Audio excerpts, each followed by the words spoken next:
I'm Joe. I'm the video photo specialist here at the College of Business and Economics in Boise State. And this is the place where we go beyond the classroom to talk about various topics and explore research of interest to business students and beyond. Today, I'm joined by Stephen Hyde, an assistant professor in our management department. His work on AI in business and education has been featured in several organizational and management journals, as well as featured in the Atlantic and the Boston Globe and more. Much of his research focuses on the intersection of executive decision-making and artificial intelligence. He's been with Boise State almost 6 years now. He's here today to talk about AI in business. Stephen, welcome to the podcast. Thank you for having me. Yeah, like I said, we've talked about this at length in the little while we've known each other. It's a conversation that I feel like it's always evolving. It's in my life, it seems like every conversation I have at some point, we talk about AI. Yeah. Are you tired of it?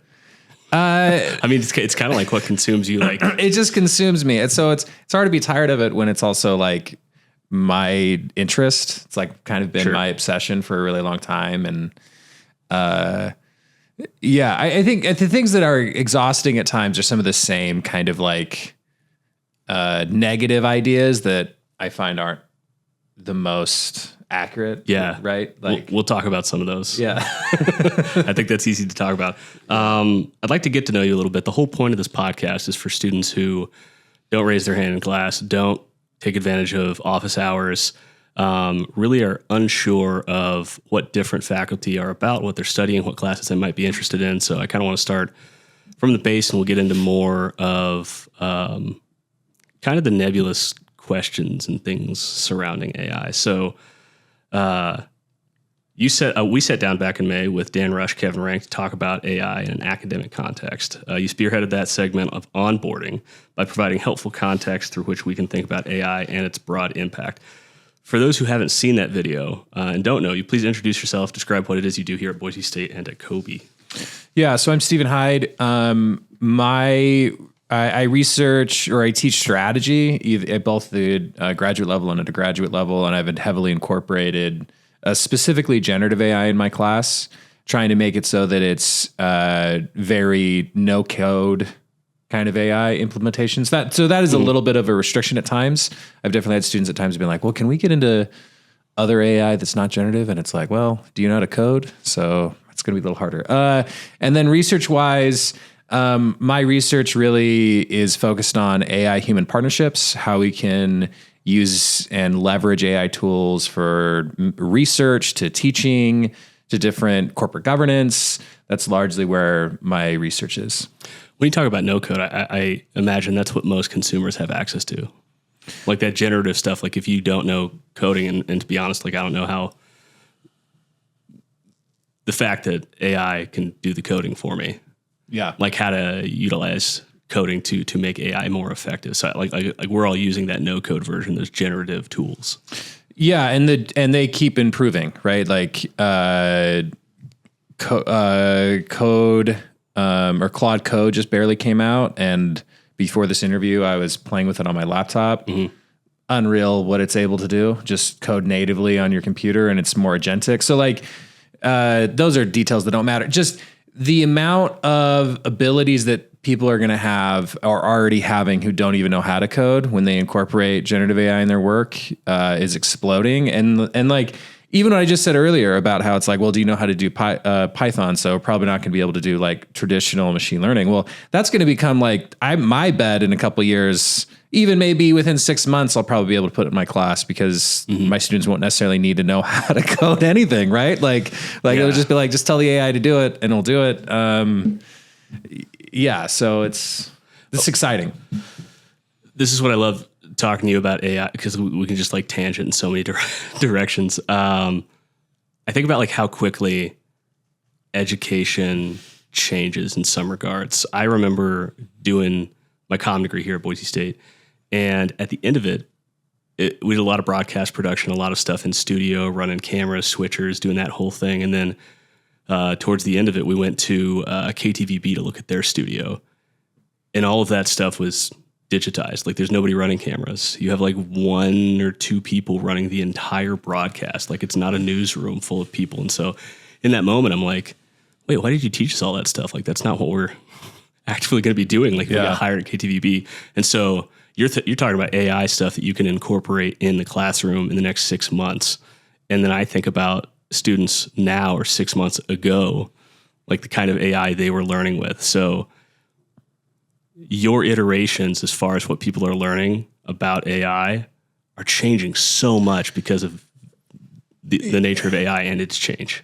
It's honestly hard to keep up with. I mean, there's like this week, there was an update with Code Pilot and Claude that now make it so that it can create and edit Excel files and documents so effectively that, like, I don't know, a huge percentage of our finance students had to learn how to use Excel. And it's like, well, maybe all of that deep Excel knowledge isn't even needed anymore if I can have an AI completely control, create, edit my Excel files. But it's been really hard. In all honesty, it becomes hard to keep up with, right? So like now a huge area within the AI world is like workforce automation, workflow automation. So using things like Zapier, Make.com.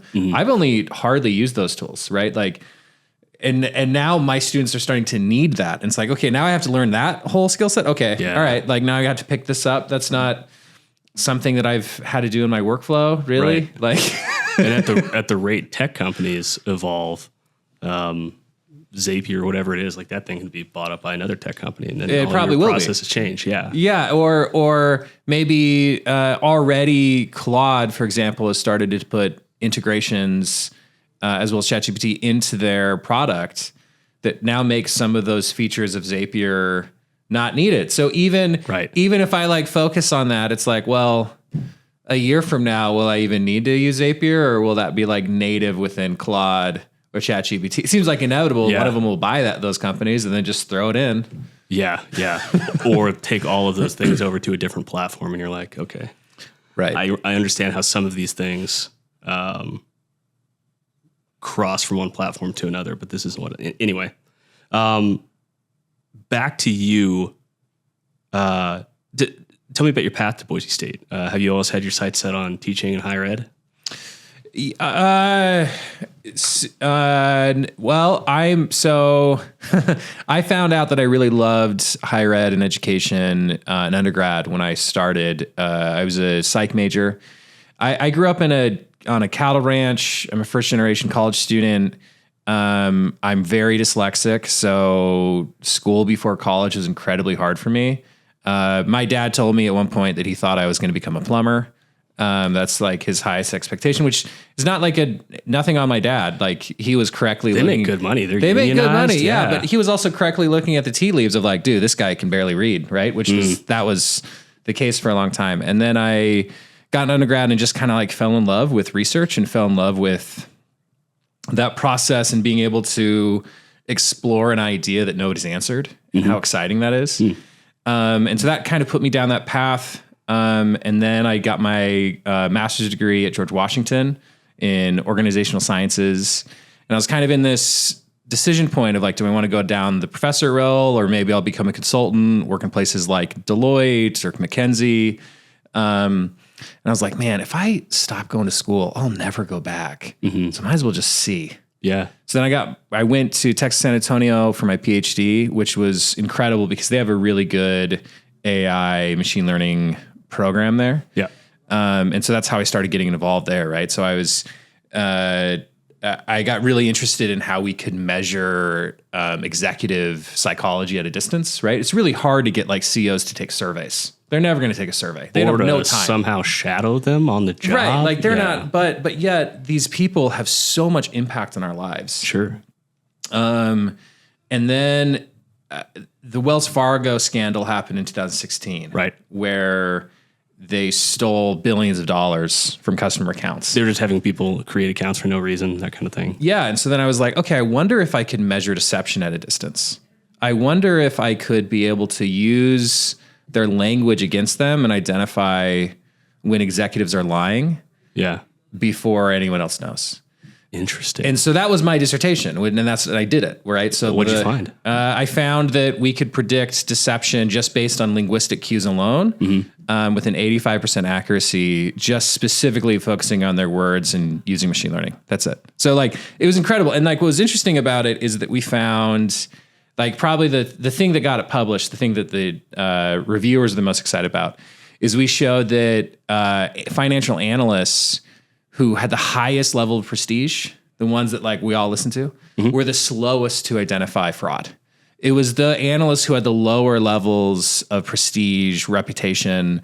They were quicker to be like, oh, that guy's lying, right? Which was a really cool and somewhat counterintuitive finding. But then the more you think about it, the more you spend time looking about that phenomenon, the more it makes sense. Where it's like, well, the guy at the top, there's this level of hubris, this level of like, well, that guy wouldn't lie to me. They also would generally have like a stronger relationship with the CEO, right? Compared to someone at the bottom, and the people at the bottom have all the incentive. They have all no one knows them, right? They haven't made a name. Right. And so they kind of have like, there's so much lower downside for them to go, I think that guy's lying. Right. And so, yeah, so that was about that. And that paper got published at Strategic Management Journal. So that's the top journal in my field eventually. But anyways, so that's kind of how I started going down the deception road. And it really was a great great for my background using AI, psychology, looking at executives. It was like the perfect study for me. But yeah, and you did multiple studies on that. Like I was reading through kind of your bibliography is not the right word, just a lot of the published studies you've had. They've been on executive decision making. Yeah. And then I actually wrote a question about this. Let's see. It was specifically for kind of how AI is changing things. I mean, I could talk to you about one that I'm working on right now. And by the time you do that, I'll find what I'm looking for. So that one was on like what happens after people lie, after executive lie. So now I have another paper that is currently in the review process that's like, well, what stops the CEO from lying? What if there's like different board configurations that will decrease the odds that CEOs lie from the start, which that's what we'd all rather have, right? Nobody wants, it's not as useful if like, well, after they lied to us, right? It'd be better if like, well, how do we stop them? So is this like deceptive lying, or is this lying because you don't have all the answers yet and you're just trying to be like maybe that optimistic CEO and you're just like, yeah, based on what I've seen, this is the trajectory, and like maybe it's like a fib, not like an outright like... Yeah. So that's a good question. So we, when I built the machine learning algorithm, I specifically focused on high stakes deception. So CEOs who had committed fraud. Got it. So the very intentional deception. Yes, this is not white lies. This is not exaggeration. And even the reviewers put me kind of through the gauntlet to prove that this wasn't something else. This wasn't. Anyways. So what we're looking at now in the paper I have now is that directors are generally better at detecting deception or stopping deception, but it depends on the lawyer. So specifically, we look at human capital, how much influence they might have on the current board, and then how much experience or influence they have on other boards. And really what you want is we call them an experienced stranger. Is really the type of lawyer you want. You want a lawyer who's been on a lot of boards, but doesn't have the most experience on your board. And those are the type of lawyers that really actually stop a CEO from lying. Then the more experience they have on your board, their actually effectiveness goes down. The objectivity. Exactly. And we find that. We look at even within board transcripts, we find that over time, lawyers' language change. So they start with being like, using a lot of third person pronouns, your company, what you guys are doing. Then the longer they go in the board, the more it's what are we doing? Right? So their vocabulary changes. And now they have a stake in it because it's personal. And then the amount of ethics they talk about goes down. So the beginning, that's the only thing they focus on. And then over time they start, it's like their role becomes more strategic. And so now the benefit you would have of having an attorney on your board kind of goes against the whole point, right? So, anyways, that's what that study is right now. Hopefully, it'll get accepted soon. What are the implications of a study like that? I mean, I imagine a CEO like maybe reads it and they're just like, I think I feel like it should like establish some system of accountability. Like, hey, we know what you're up to based on research. Well, here's what I think it does do is that it gives a metric that we can focus on for governance, right? So like governance research, and when we focus on how boards are effective, a lot of that, the metrics they look at is like, how profitable is the firm? What's their ROIC? Or is it improving? Is it going up? Are they making more money? And that's useful for strategy, but that's not the only role a board has. The board also has a role for monitoring and governance and making sure this guy's not lying. But if we don't have clear metrics, if we don't have a clear way to identify how effective we are at monitoring, then we're not doing it, right? What doesn't get measured gets lost. Right. And so that's what I'd say is the implications is by demonstrating, hey, here's a metric we can look at. And then we can actually examine how boards are effective at bringing that number down. Okay, cool. Now we know more clearly what is good monitoring and what's not good monitoring. And the more metrics we have about that, the more effective we are on that side of the purpose of governance, which has largely, again, been ignored because there hasn't been very many effective measures of how effective board monitoring is. Like you said, if it gets measured, if it doesn't get measured, it gets lost. Yes. Yeah. Going back to 2022. Okay. OpenAI, I mean, that's probably not the first AI. It's just probably the most widely accessible. Well, I would say that like AI. November 2022 when ChatGPT came out was still like a watershed moment for anyone in the AI field. Yeah, because now everybody's realizing what this thing is and the potential it has. Much of your research revolves around data science and executive decision making. I imagine the advent of AI changed how you approach this line of work because just 2 years prior, you got your PhD, and now you're actively pursuing this research in like the world of data collection that's changing rapidly because of AI. Yeah, it changed a lot. It opened up the generative aspect, right? All of that time in my experience before was all on this predictive side with supervised machine learning models and can I detect if this CEO is lying? Let me see if I can build another model to detect the internal motivations of a CEO, which I also did that one as well, right? Things like that. It's all about prediction and measurement. And then when ChatGPT came out, I didn't sleep for 3 days. I was just on it for 3 days straight. And because just testing what can this thing do? Yeah. And I had seen generative AI before that, but it was nowhere.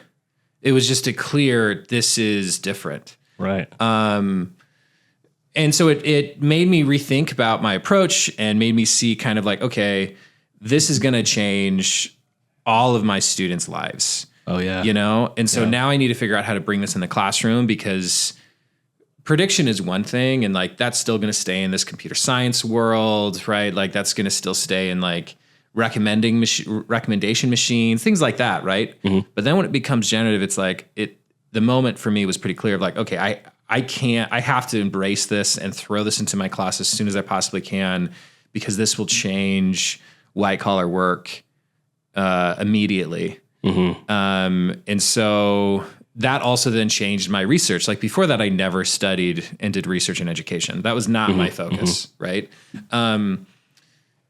And then it kind of became the most interesting question in the world to me of like, well, wait a second. This is going to change all white collar work, including my own. How do I ensure that my industry remains relevant? How do I ensure that I'm still teaching students concepts, content, in a way that is consistent with this new world they're going in and still providing value. And that it won't be an existential threat to my entire industry, right? Someone needs to answer that question. And so it pushed me into education research, which I was never planning on doing anything in education. And now I would say that at least half of my research portfolio is now education. It's more focused on like, okay, guys, how do we do this now that it's completely disrupted college? How can we teach with this? How can we ensure it's not replacing us, that it's magnifying our student skills, magnifying professor skills, things like that? I think that segues perfectly in this question about students and bringing this into the classroom. One thing I really appreciate about you is your candidness and level-headedness talking about AI, because it's easy to talk to people and they're either like all doom about it or they're just really optimistic. They're like, AI is the greatest without really acknowledging any of its flaws or shortcomings or threats. I don't know if that's the right word. AI is changing a lot of things. We've talked about how many in this generation are utilizing AI in some amazing ways, specifically Gen Z, our students here. How are you preparing your students for a working world shaped by AI?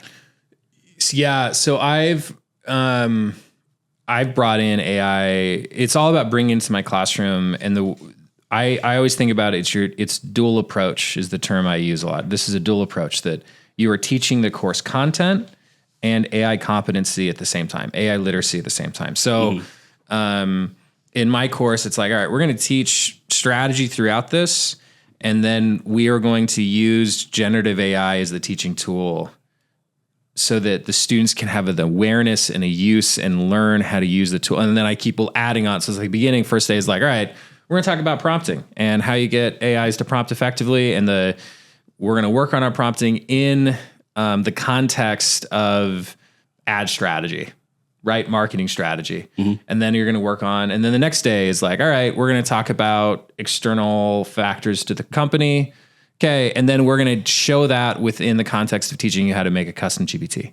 And so it's the scaffolding approach of AI literacy that I teach alongside the course content that I'm teaching, because they have to know both. They can't not know the content I'm teaching, like they need to know strategy if they're going to get in the workforce, but they also have to know AI they have to have some level of AI literacy. Right. If they're missing either, then they're not employable. So how can I ensure that each week I'm not only covering the course content, but I'm also scaffolding, like in stepwise improving them in their AI literacy, so that by the end, they'll know how to use these tools. They'll know which tool, and I would say importantly, know which tool to use. Right. Rather than just being like, well, just use AI for ChatGPT for everything. It's like, well, sometimes ChatGPT is not good at whatever problem you're still trying to solve. Right. Yeah. And I think we've talked about this before. There seems to be still, in light of how quickly, opposed to other technologies, AI is developing, this apprehension in utilizing it. Yeah. Just in general, but also in an academic setting. Because like there's faculty members that are like, yes, you have to know this. Like this isn't going anywhere and it's going to help you if we use this tool correctly. And then there's those that are still in the phase that like this doesn't apply to just academics or faculty. It applies to everybody who are still in the phase of like, I'm not sure. Yeah. I think there's a couple things about that that's hard. I think one thing is we moralize effort a lot. We're like, well, because you spent X amount of hours working on that project, therefore that project is more valuable than the person who wrote a really effective prompt and knew how to use the AI and was able to do it in minutes. But we're like, oh, well, the one that the guy spent hours working on is more valuable. So I'll give you an example. One time I was working with this graduate student, and I've started publishing cases with graduate students. So I published one with a student, and then we're working on another one. And I was like, all right, man, you're going to run it. You're going to be in charge of writing it. And it was taking him a while. I was like, I showed you how to write this. I know it's taking you so long to get this done, but fine. And so then he comes back to me with the draft and he goes, I finished it. And I want you to know I didn't use AI the whole time. And my thought was, I would fire you tomorrow if I could. That was my first thought. I'm like, that's not impressive to me. Not using it like, dude, I would have put you on 16 different projects by this time. You actually slowed my whole research agenda down. Right. Because you didn't want to use AI. Like, that's not cute. That's not, no. Yeah. Use the tool I showed you how to use. It doesn't give you brownie points because you like had more sweat equity in the game. Like, I don't really care what your sweat equity is. It's like someone shows up to do like home repairs and they're like, I don't use power tools. Yeah. I just want you to know. Right. Hey, I built this house and I built it by hand. And it's like, a screwdriver. It's like, okay, well, cool. I'm not as interested in an Amish house. I mean, that's cool that like there are some people who are. There are some people who are like, you know what? I want that Amish furniture. Yeah. But most of us don't. Most of us are like, give me the IKEA stuff that's been largely made by a machine. Yeah.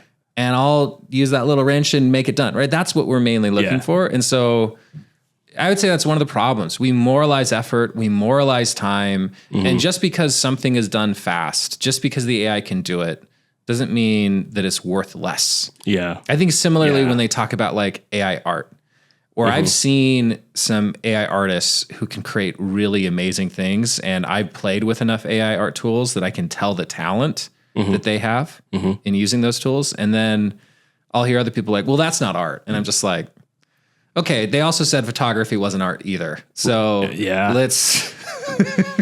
It's so interesting, and I want to get to that question, just kind of like the misconceptions of AI. But firstly, so this is back to like just preparing students for the working world. So checked my email a few days ago. LinkedIn sent me a job description, photographer, AI trainer. And to be clear, I'm not looking for another job. But I dug into that a little deeper. Key responsibilities for this photographer, AI trainer. Direct and capture compelling photography and videography assets aligned with diverse project needs, analyze, annotate, and review visual content, providing expert feedback for AI model improvement, apply advanced photo editing and color correction techniques to optimize training material. This sounds like I'm training AI to replace You are. me. Yeah. And so I dug into the company, dug in a little bit further, and it's crazy. This company's hiring medical doctors, chemistry specialists, eating disorder psychiatrists, physics experts. Yeah. Like just this whole array of different things, and all of the job descriptions read similarly. Like you're just training AI. What's a student supposed to do with that? Like, I don't know what I'm supposed to do with that. So when I like, and they're going to be spending time on LinkedIn as they go into the working world, seeing things like this. They're like, oh, I wanted to be this, but now this tech company wants to hire me to teach this thing to do it better than me. Yeah, what exactly is your question? Is that going to keep happening? Probably. No, it's definitely going to keep happening. Should we have some existential dread about that problem? Absolutely. Oh yeah, I watched this AI 2027 paper that came out. It's been getting a lot of buzz. A bunch of researchers basically provided a narrative example of like where the world is headed with AI. Yeah. By 2027, not far past that. Anyway, they like started the podcast like, can we all acknowledge that there's some existential dread with AI? And they're like, yeah, that's comfortable. Yeah, I mean, there's kind of like what you said earlier about being an AI optimist or a doomer. Yeah, I'm in the middle. Like when people talk about when they have existential dreads, it's like, yeah, I've had existential dreads. I mean, I was a part of an AI startup for a little bit that for a few years, and then I sold all my equity. Why? Because I was uncomfortable with some of the ethics that was going on. I was worried about it, right? Of like, maybe we shouldn't sell deception and detection technology to like the Qatar government, for example. I don't, just for an example, like maybe I'm uncomfortable with that idea. So like I do have a lot of existential dread about what is going to happen to employment. I'm doing research on that right now. And yeah, it's absolutely decimating a lot of white collar jobs, but there's also new jobs being created. There are some of those that are like, that doesn't sound great where I'm just trading an AI to replace me. But there's an entirely new type of worker that's being created that I'm at the moment calling him boundary worker. I don't know if I'll stick with that. We'll see. Interesting. Because I've heard that, like, I think Forbes predicted by a certain, like in the next 2 years, 300,000 jobs are going to be lost. Yeah. But that doesn't mean you're going to have 300,000 or 300 million jobs will be lost. But that doesn't mean you're going to have 300 million people walking around unemployed. Like it's going to change, but I haven't heard a lot about what that change looks like. Yeah. So there's 4 different categories that I'm seeing right now. So first there's like an AI ethicist governance kind of roles that are growing, which I think is great, right? Like we need that. And so those roles are starting to grow where there's this ethic level. There are technical translators. So think of these people who really have a deep understanding of how AI works. And then they can translate that content and that information and help the human side of work. There's another group of people who they kind of sit in between roles. And so it's like, it's almost more of like, now it's like, you're not just a marketing expert, but you also have an expert in like Python and coding. And they kind of sit in this bridge area where AI helps facilitate them being, in this bridge area, this in between what we would normally think of as being like one distinct role, where now they're kind of like multiple, and AI is augmenting that growth. Yeah. And then there's a whole nother area that's growing that's just like workforce automation, where they're just like automating workflows, right? Yeah. So it's like, and I find that fascinating because it's not just, it isn't just that like AI makes, it's just such a Swiss Army knife where, like that guy who sits in the middle of these industries. Here you have someone who their interdisciplinary nature may have got in the way of them getting a really good job before, because maybe they weren't the best marketing expert, because they were like marketing and coding in this weird combo of things. So it might've been hard for them to get a job, but now it's like, oh, perfect. You have an expertise in these unrelated areas. Awesome. Now with AI, there's a bridge here, and you being a jack of all trades is going to be useful. Or like, hey, you have this really deep knowledge in something. Cool. That's also valuable, because now you can tell when the AI is wrong. So it's like if you have a really depth of knowledge, you are benefited in an AI world, or if you're like a jack of all trades and can handle the complexity of multiple different ideas or industries, you're also valuable. So I think it just kind of expands. And I think my existential dread with AI and that job thing is like, okay, there are new jobs being created, but what is the rate in which jobs are dying and jobs are being created? And how do we ensure that those new jobs that are being created are matching the rate that is declining? Right now, I do not think that's happening. Right? I'm curious what's going on in the labor department. Yeah, very clearly to me, when you look at the data, you go, okay, the rate of new creation of jobs is not matching the rates in which they're dying. And that's a problem. And again, what I said earlier, I said this before at a different thing, that it's not as much as that the jobs are dying, but the tasks of those jobs are dying, right? So if you have this expertise in this one specific task, now AI will eliminate that. And then that inevitably will kill that job. And so like that's a concern. So it's like, how do we ensure that the rate of new creation is matching the decimation, and creation versus decimation. Yeah, we're not quite, it's not at equilibrium, and hopefully we can, hopefully as more people gain AI competency, those new jobs will be created at a faster rate. I guess where I'm hopeful, given that idea, is, so like I've got a friend, he does machining here in Boise, and in his 6-7 years there, he's learned pretty much everything he can in that shop to make himself unfireable. Yeah. So that if something comes along and takes that one machine away, it doesn't matter. He knows how to use the other 6. Right. For me, in my career, I've learned how to use different cameras, just like all of the tech that goes into creating something. There's so much of it. And in an attempt to make myself valuable in this workspace, I've tried to know as much as I can about all of these different systems. And so that kind of sounds like the same thing. Like AI is going to come along, and it is going to be that employee or that maybe this machine is no longer fit into our processing, or like it's going to take some element of what you know and get rid of it. But if you've set yourself up as the kind of person who's continually learning, continually adapting to new systems, that's okay. I think what's key there too is that it's like it's the proactiveness, right? Right. So what I've seen within my own work with graduate students is that before generative AI, I had a lot of like mindless work I could give them. That when I could give them very handheldy kind of like instructions of like, do this, this, this, this, this. You don't even need use your brain. You can have Netflix on in the background and just code this data for me, clean it, whatever. Those tasks are gone. AI can do all those immediately. And if I have to sit down and give someone handholdy kind of just instructions, I might as well just tell an AI, right?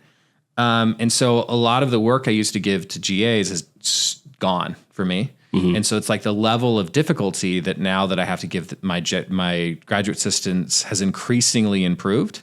Which is helping them. It's what some of them, if they're able to match, if they're able to like, there's definitely been some that I've given them a task and they couldn't rise to the occasion. And I was like, sure. All right, sorry, I don't know. But they're not stuck doing these mundane things just because they need to be done, because you don't have the time or capacity to do them. Like they're now able, if they so choose and have the motivation, to focus on tasks that actually benefit them. But the difference is the students that are proactive, they're the ones that rise to the task. Right. The students that go, okay, before I go bug Dr. Hyde about what is not working, I'm going to work with a couple AIs to see if I can figure out the problem and troubleshoot, and then I'll go to him, right? And those that can handle the vague instructions, that's what you get in the real world. Your boss will give you a vague instruction and be like, I need you to get X, Y, and Z done, and then leave. And then you have to figure it out. And in reality, the industry is having this similar problem where they used to have white collar work that was entry level that our students would do. And those jobs are drying up. And now what's left is this higher level work that also requires a level of proactivity, this level of like, you have to figure out your own. And there's a gap in how we educate, where now we have to teach our students to be comfortable with ambiguity, which they've never been, and how to be proactive and do stuff without having to give them really detailed instructions or really detailed expectations of what we need. Because like the more detailed instructions I give you, the more detailed, like, hey, this is exactly what I need you to do in the end. Well, then I can give that to an AI. So then there's no value. And then in the real world, you don't get, here's the rubric. You don't get that. You don't get clear, here's the step-by-step. Yeah. And so they have to learn how to do that. So it does change fundamentally what we need to do to produce students who are hireable, because essentially we can't produce students who just create a rough draft. That's what our job was before generative AI, was white collar workers need to create a rough draft that someone above them can either make an action on that or edit it. Committees, working groups, like it all trickles down. And finally, after all the red tape, you make a decision. Right. Now it's like, no, you have to produce something that above what a rough draft would be. You have to be able to edit. Oh man. You have to be able to produce something that is high quality, that is the level of like a director level. Yeah. No longer entry level, because that's no longer valuable at white collar jobs. How do you, man, I know I struggled with that because I'm in the military. So like both in that experience and in my education, like there's not a whole lot of praise, at least I don't remember any, around like, hey, you did that wrong, but the initiative was what was important. Like the opportunity to say, hey, I recognize that you just wanted to go out and do it. That's awesome. We've got some things to fix. Like that's not something I've really encountered in my professional career for a long time from most sectors I've worked in. And that's also not how we're taught. No. You're given a task and you go do it rather than identifying a task and doing it. Yeah. So how do you transition to like, here's the rubric to you have to get an A in this class. I'll let you figure out how. I mean, it's hard, and we have to change a lot of the ways we grade. We have to change a lot of our assessment styles. And so like I've been exploring that. So like one of the assignments that I've developed that my students struggle with, it's hard, is that, so before we would give them a case. It'd be like, here's a case, solve it, right? And they'd go, oh, here's what the professor said. Let me just copy and paste and throw that into the case, which we still do these. We still teach this way. But I've developed another case that I call Martingale, because that's the name of the bots, Martin and Gale. And instead of giving them the case, I give them a vague instruction. You need to cut $300 million from this company's operation. Now go talk to these bots to figure out the problem. Well, to solve that, they have to know what's the right question to ask. They need to know who to ask the questions to. They also need to deal with the fact that these bots won't agree with each other. And then they have to like think through, okay, which bot do I believe in? Or how do I integrate these opposing opinions and come up with a solution that is unique, that solves this while giving a very vague instruction and basically very little help. Right. And that assignment, I've been doing research and looking at within my students, their ability with the normal old school case and the new one. And it's a far better educational product. So I think we have to start doing things like that and like helping our students be more comfortable with ambiguity, help them be more comfortable with uncertainty, and make that a part of how we teach. Essentially, a lot of the things that we've been taught of like good educational practices, like having really clear rubrics, are actually not ideal in an AI world. Because the more clear your rubric is, the easier it is for an AI to solve it and then what are you teaching your students? Right. Right. So we have to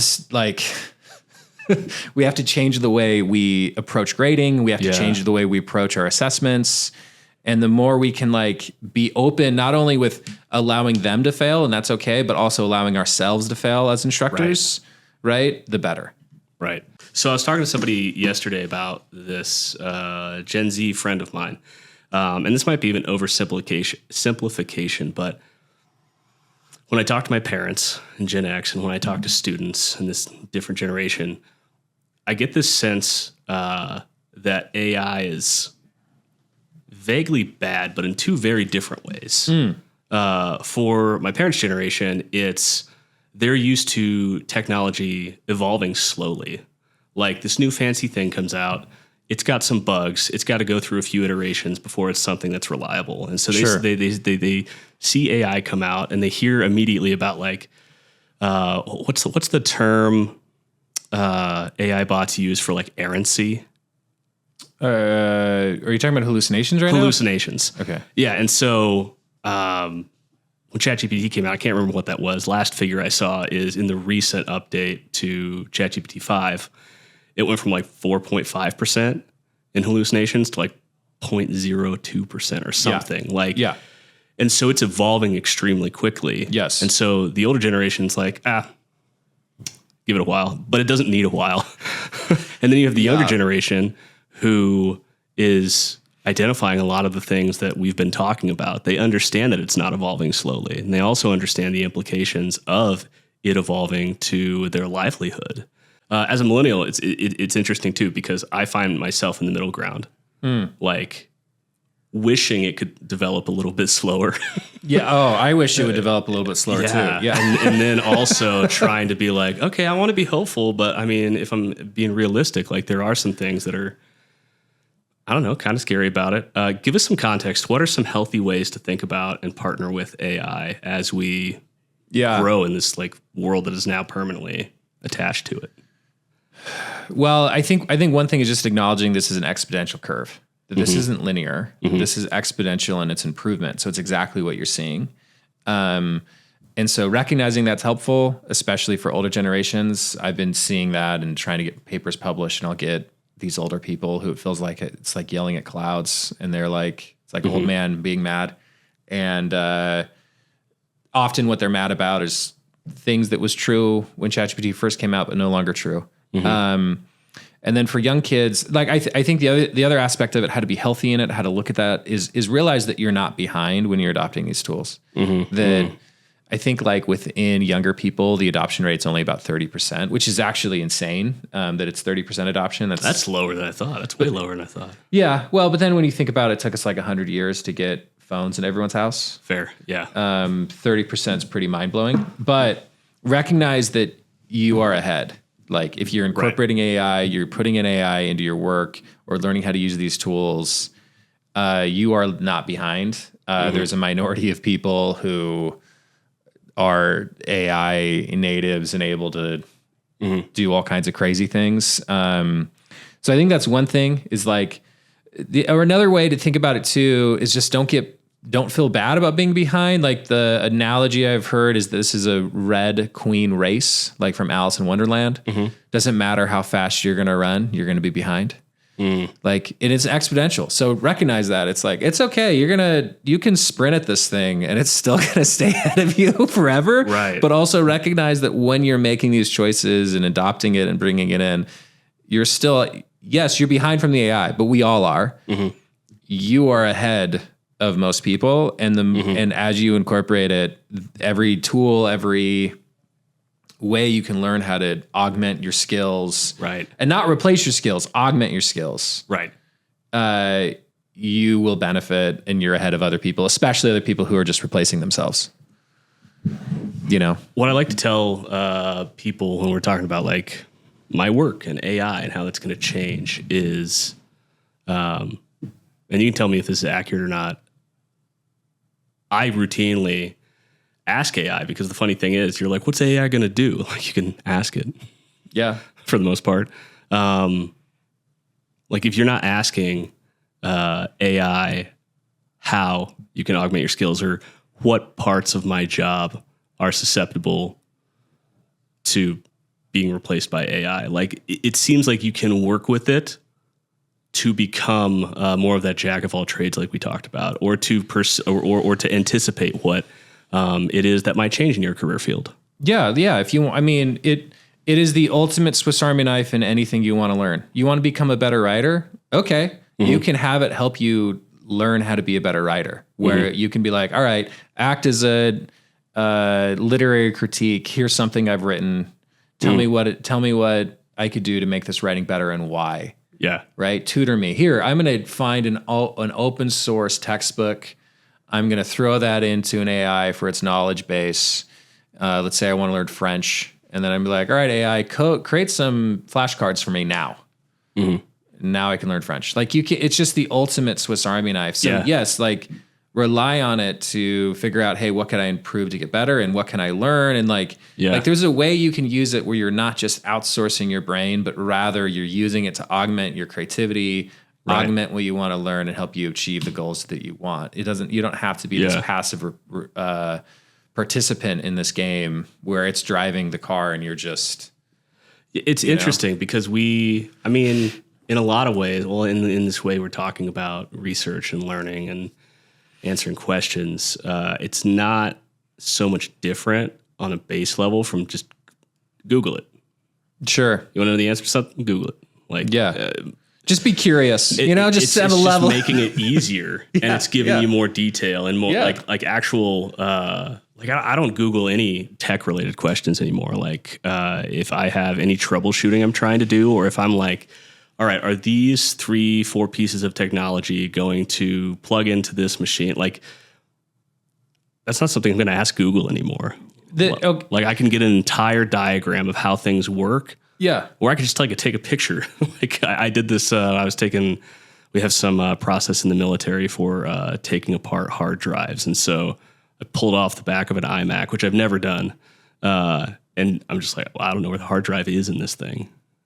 And so I just took a picture. I'm like, where is it? It's like, it's right here behind this panel. And you got it. And I'm like, you can't Google that. I mean, you probably can, but AI is just so much more detail oriented in its responses. I remember one time my lawnmower wasn't working. I am not a mechanic. It's not, I have no idea. It wasn't working. I took a photo of it, sent it to ChatGPT, started diagnosing. Within about 15 minutes, I knew exactly what was wrong with it. Yeah. Right. And now you feel like some sort of mechanic. Yeah. Well, I felt like I was like, oh, I got it. Right. Like I was able, so you rolled up your sleeves. You're like, oh, yeah, just put some grease on my hands for no reason. But yeah, like I think that it can be such enabler to any given thing that you want to learn on or work on. You just have to have a level of curiosity and openness. And that's really awesome. Like before ChatGPT, let's say it was in the same thing where my lawnmower wasn't working. I wouldn't have been able to Google that. I would have had no idea. I would have been like, and then it would give me probably all these like mechanical parts that I don't even know what it's called. And I'd be like, I don't know how to solve that. But talking with ChatGPT, I'm like, I'm going to use like, here's the thingy. Yeah. Take a photo that looks like this. You can ask it a question. It throws an answer back at you and you're like, okay, you answered that as though you knew what I was talking about. Right. Answer it we don't understand each other.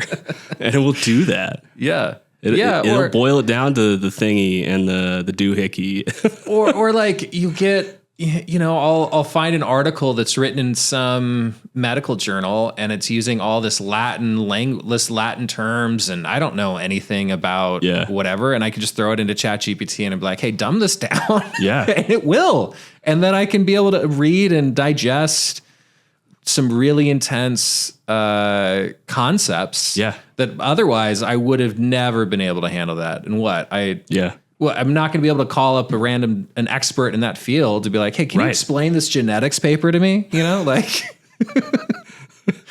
But I can't with AI. A SparkNotes version of this? Yeah. Or even and then I can throw it into like Notebook LM and I'll be like, generate a podcast of that right now. Yeah. Boom, right. Yeah. Like, it's amazing. That's wild stuff.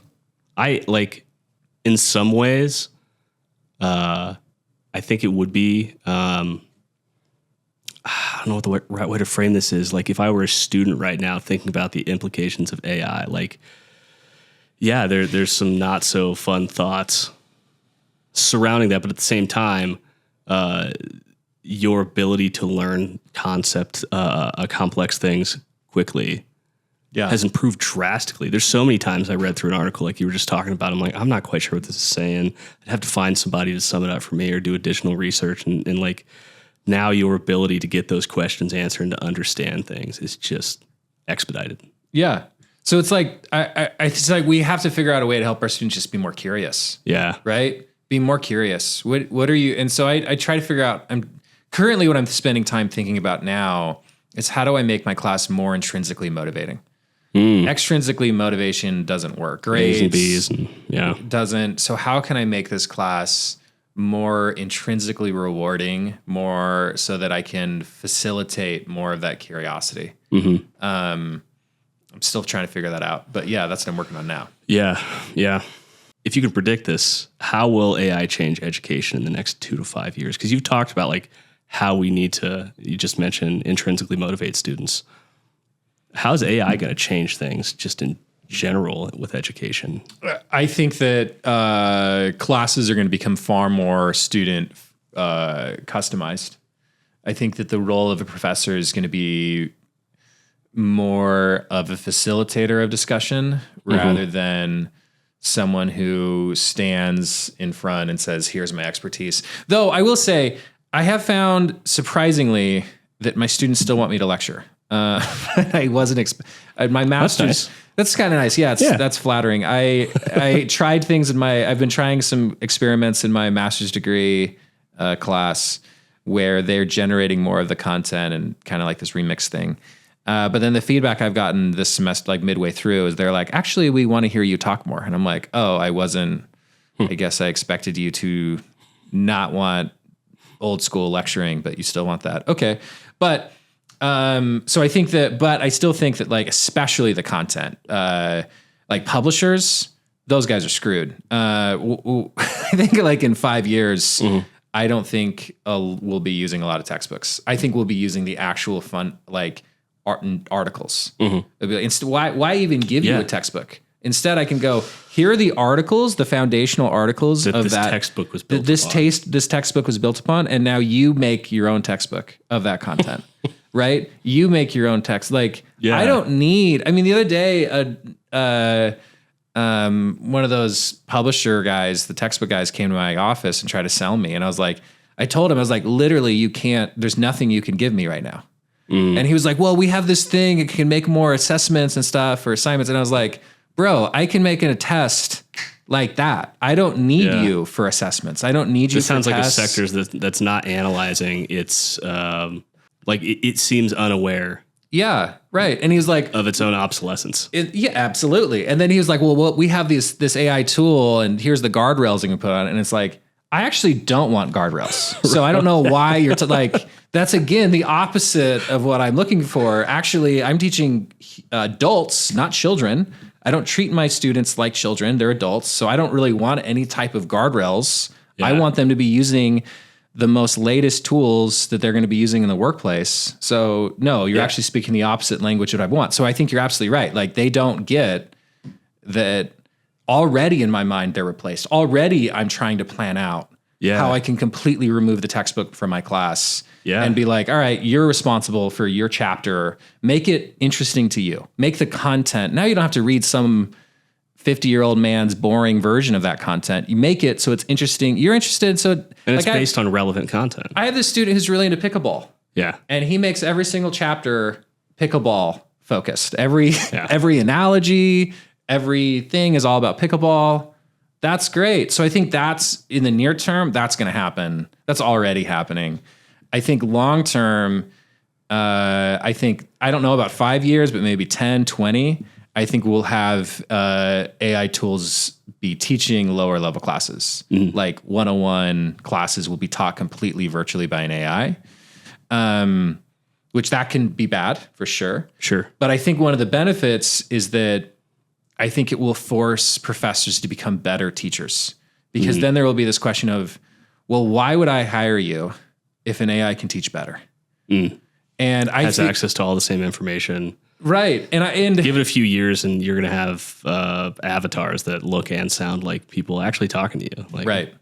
And like, I think that can be good because I think there is a lot of professors who don't care as much about their teaching. They care a lot more about the research, which, hey, I care the most about my research. But I do also really care about my teaching. I care about both. Yeah. And I think the professors that don't care about teaching, I don't think they have a long career. I think that, I think the logic will be, and especially with how expensive college can be, like this is an obvious, like, all right, if we can offload a few of these courses that have 100 or so students anyways, that their touch with that professor is basically minimum, then why are we spending money for, like, okay, replace that with an AI. And then if you can't teach better, then why do you have this job? Go work at a think tank and do your research there. Mm-hmm. This is for people. This job is for people who can do both, teach and do research. And you can't do both things. Right. Why? I feel like it's going to have a particular impact on gen eds. Yeah. Because nothing against professors that have to teach those 100 and 200 level classes, but the concepts in those are often pretty basic. Right. And stuff that's widely accessible in different corners of the internet. And they almost entirely rely on textbooks. And so if I need to take a biology 101 class, I probably just YouTube most of the information. Right. Exactly. Right. And then I can take that YouTube content and go, now change it so it has only basketball metaphors so I can understand it better because I love basketball. Right. Like, yeah. But there's still going to be a need and a demand for people who want to experience education in person because it's a different experience. And like, I would be one of those people that would much rather learn from a human than an AI. So I don't think it, but I just think it's going to be like, all right, that's higher level. Those are the classes that already have a higher touch with faculty anyways. Those are classes that max 40 students are in anyways. Yeah. And I to faculty credit, I don't know how many times I had a professor for like a 100 level class. And based on just their knowledge alone and what they're able to teach, like maybe it's hard for them to be passionate about that thing because they want to talk to you about this 400 level thing that's like groundbreaking and they're stuck in this. And so maybe not as much effort is put into this because they're just like, I'm focusing on this. Yeah. And also think about how cool that will be the more faculty can bring in their research in the class, right? Which that's what I've been trying to do the whole time I teach. And now I can even do it more where it's like, here's actually a study that I'm working on or some research that I'm working on. And here's how it relates to this current chapter. I personally think students would much rather have that, would much rather hear, here's what this faculty member is actually interested in and their deep expertise in. And then they can get into that rather than the meat and potatoes that the AI can handle, right? Let's have the faculty focus on like what their really deep expertise is and what their passion it is. And guess what? When they focus on that, they'll be an incredible instructor too, because they'll become better because they can just focus. They can just focus on the things that they really know and they really care about and have a deep passion in. So anyway, I think it's a long way to say, I think long-term it will be a boom for higher education. It will result in a better product in the end. Right.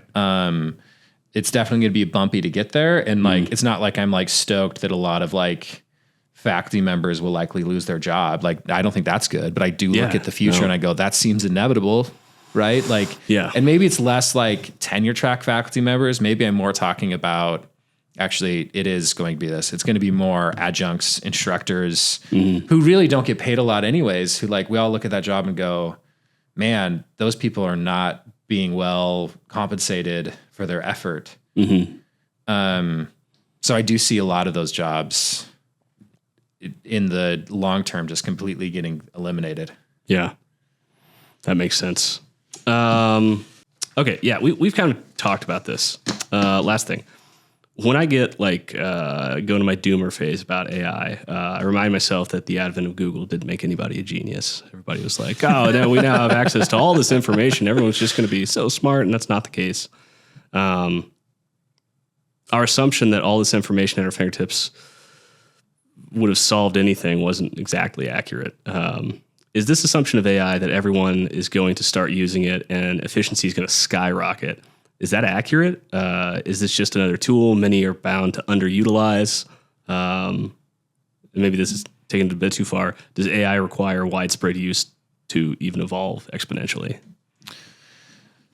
There's a lot of ways I could take that. So let's start with, is it going to make everyone more efficient? It depends on the task. I think sometimes it will make some people less efficient. So the example that I think of is, let's imagine an old West town, right? You've seen them where kind of like downtown is kind of has that same look where it's like these buildings and these small, and then it kind of like goes down. Okay, well that was built over time. We're humans making small bets of like, well, here's the saloon. I'll put my prostitution building next to it and I'll get it, right? It's these series of small bets they're making that eventually results in this cool output. Yeah. A lot of work's like that, right? Lots of like effort, time, you're thinking about an idea, you're working. When you go to AI, it's far more of like building a subdivision rather than the series of small bets where they'll go, okay, here's where the subdivision is going to be. Boom. And then they build everything. And then it could completely fail because nobody wants to live there. Right. So like subdivisions or like malls are always expensive. Always. Yeah. But they don't always work out. Sometimes it actually is a big waste of money. Like Karcher Mall in Nampa. Yeah, like a huge waste of money.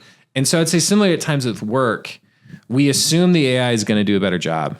But like with coding is the perfect example. We'll like have it vibe code everything, but then it will like often over code things, over engineer things, or you have it like write the whole paper and it will have these arguments. Then you have to like edit the paper. And then in reality, you're spending more time editing these flaws or editing these weaknesses that it'd be better if you just restarted and wrote it by yourself. So like these series of small bets that we have at times will result in a better workflow than one that's like a subdivision where it's like, bam, everything's done. Yeah. So yeah, that's how I look at it, is that like sometimes it makes some things certainly more efficient. Right. Other things it will make it less. So it's all about figuring out what's the right partnership. What's the task you're working on? How much control do you want to give the AI? How much control should you not? And you need to be able to think about that strategically. Yeah. And it's not just this binary use or don't use, because sometimes it will result in a better outcome. Other times it will result in a much less innovative outcome or a worse outcome, a really expensive outcome. Yeah. And so I think it's just more about being strategic, how you incorporate it into your workflow to ensure that you're getting the right thing. Yeah, like when you're talking about subdivisions, to me, that's the person who, not that it's lazy, but like only ever uses ChatGPT, for example, as like Google. They just ask it a question. Yeah. And it gives them a bunch of information. Right. Maybe not all that information is useful, but if they get really specific with their prompts, or they have a back and forth, a continual conversation about how this idea is developing, they're going to come out with something that people want to engage with, or that is extremely useful to them individually. Yeah, for sure. Yeah. So like, people always say this, and I always wonder if it's always going to be true. Like, AI still requires good input. Yes. It requires the famous phrase in machine learning worlds is garbage in, garbage out. That's true. If you give it crappy input, the output is going to be garbage too. So that means that we have to be thoughtful of how we prompt, how we use it. And then that editing also matters as well. And I think that it's like our students have to learn how to put their own voice in, how to be able to ensure that not only they're prompting effectively, but when they're editing in a way that makes that content more useful, more real, less of a robot. Right. Maybe I'm talking about like super intelligence. I don't understand any of this, but like when you get to the point where you have a computer that's like autonomous, that's making decisions, that it can factor in all these conversations that have been had with it, just like a human being. Like any time we talk about anything, I'm referencing past experiences, conversations, and that kind of thing. Like, you're going to have some super AI. Are you asking, is it going to get better at dealing with a mess? Yeah. I think absolutely it's going to get better at dealing with messes. It's going to take your garbage and recycle it. It's already gotten better at dealing with messy output. Like, Yeah. I just was working on a project last night and this morning where I was working with the co-author. I just put my computer on record, and I just had it listen to me and my co-author talk about the project we were working on. That's really messy too. It was very messy. And then we gave the AI, here's the context. Here's all these crazy things that we've been working on. Help me walk me through this. And it did amazing. Right. Now, did I use like multiple bots to make that better? Right. Would I be like, all right, Sure. How about let's create a prompt and then I can bring it over here, work on it on the spot. So it's still like really strategic in how I use it. But yeah, I think it's going to get better at dealing with our messiness. Yeah. But I still think there will always be like a distance between what humans can do and what basically a brain in a box can do. And there will always be a distance there. And so there will always be a need for humans. There will always be humans that will be needed to fill that gap. Yeah. So I'm not like that's so good much news. of a doomer that I think like Right. super intelligence is going to be the end of all work. Yeah. Or end of everything, as if there's ever an end to our task list, right? Whenever I hear people like, it's going to completely end labor, it's like, really? What's your task list look like? I can tell you what mine is. I have this thing up I have a construction project in my house, a little hole in the ceiling that I haven't fixed for a year, right? That's just there. You know when AI is going to do that? It's just like, it's not like we have an end of things that need to be done. Yeah. And there's always going to be a gap between what a human can do and what an AI can do. So there always will be a need for us. Yeah. Always. Yeah. And I appreciate your openness and willingness to have these conversations because, like you alluded to, a very small percentage of people are actually utilizing AI, and even fewer people, I think, are willing to have conversations around AI because you can get pretty doomer about it pretty quickly. Yeah.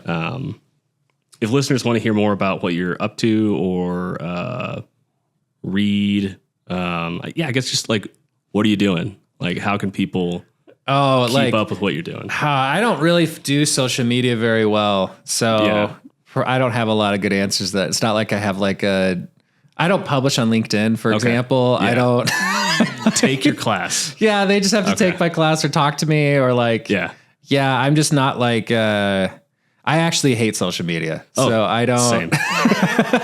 and I kind of don't want to give content to those people. So I'm not fair. I'm not the best at that. Got it. I would sign up for a class, maybe a lot of classes someday. If you like this episode, don't forget to follow, share it with a classmate, or leave a comment or whatever on whatever platform you find yourself. We'd love to hear from you. I'm sure everybody's got a lot of questions about AI always. Next episode, the continuation of this one, we'll be going into the classroom and talking to AI fellow Kevin Rank about evolving AI tools in the classroom. Thanks for listening, and see you next time.